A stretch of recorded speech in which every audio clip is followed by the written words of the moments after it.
Шаян ТВ телеканалы егет кызлары бүтін дүниядагы татар балаларын телевизор экраны аша татарчага өйрәтә. Бүген кунакларны да татарча җыр белән каршы алдылар. Махсус оештырылган күргәзмәдә алар үз проектларын тәкъдим итә.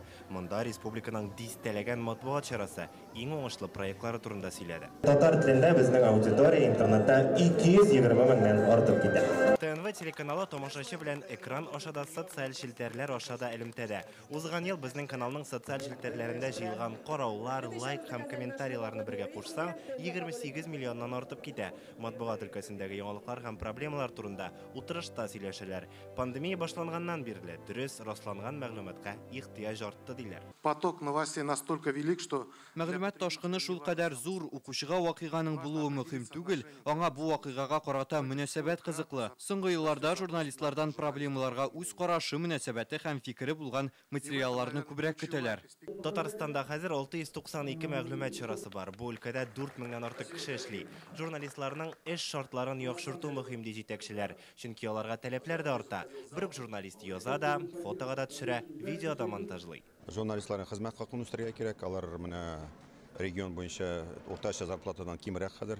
Мин эшләгән чакта, эшли башлаган чакта ул күбрәге, мәсәлән, беренчесе. Икенче менә безгә инде шуңа бәйле яңа исемнәр кирәк. Алар менә кешене алып бара торган, кешене игътибарын ала торган һәм кешене ышандыра торган исемнәр кирәк. Татарстан китап чыгару буенча Россиядә 4 милли республикалар арасында беренче урынга чыккан. Бу хакта Россиянең китап чыгаручылар берләшмәсеннән хәбәр иттеләр. Беренче яртыеллыкка дәүләт газеталарының язылу тиражы арткан, шәхси басмаларныкы кимегән.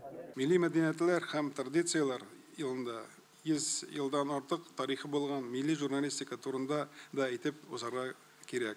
Ул һәрчак үзенең төп юнәлешенә мәдәни гореф-гадәтләрне һәм туган телне саклауга тугры калды. Иң мөһиме кыйнлыкларга карамастан милли басмалар бүгенге көндә үсешен дәвам итә. Телевидение иң популяр мәгълүмат чарасы булып кала бирәм. Туган телдәге телевизион контентка ихтыяҗ арта. Безнең каналдагы сериалларны яратып караучылар өчен шатлыклы хәбәр. Аларны тагын төшерәчәкбез. Запрос от жителей республики огромен. Так, на телеканале «Татарстан Новый век» при поддержке комиссии при президенте Республики Татарстан реализован проект «Алмаш» сериал на татарском языке. По зрительскому интересу и охвату в декабре сериал закрепился в топ-5 лидеров среди программ федерального и республиканского вещания. Ну, наверное, можно сказать, да, хорошая новость. В этом году президент принял решение продолжить дальше съемку сериалов. Бүгенге чорда журналистта зур җаваплылык ята ди Әсгать Сәфәров. Мәгълүмат ташкынында чынны ялганнан аеру өчен һөнәри осталык һәм тизлек кирәк. Прошедший год кардинально изменил правила. 2022 ел матбугат кырындагы кагыйдәләрне үзгәртте. Чит илләр тарафыннан Россиягә көчле басым ясалды. Без мәгълүмати һөҗүмгә дучар булдык. Кайбер чит илләр Россияләрне куркытырга, аларга ялган мәгълүмат җиткерергә дигән максатта куйды. Бүген без ышанып әйтә алабыз. Алар моңа ирешә алмады. Андый басымга каршы туруда әлеге залда утырган һәркемнең өлеше зур булды. Бүген махсус хәрби операция зонасында булып кайткан журналистларны аерым билгеләп үттеләр. Алар хезмәттәшләребез Зөфәр Дәүләтшин, Андрей Ключников, Эмиль Бегов.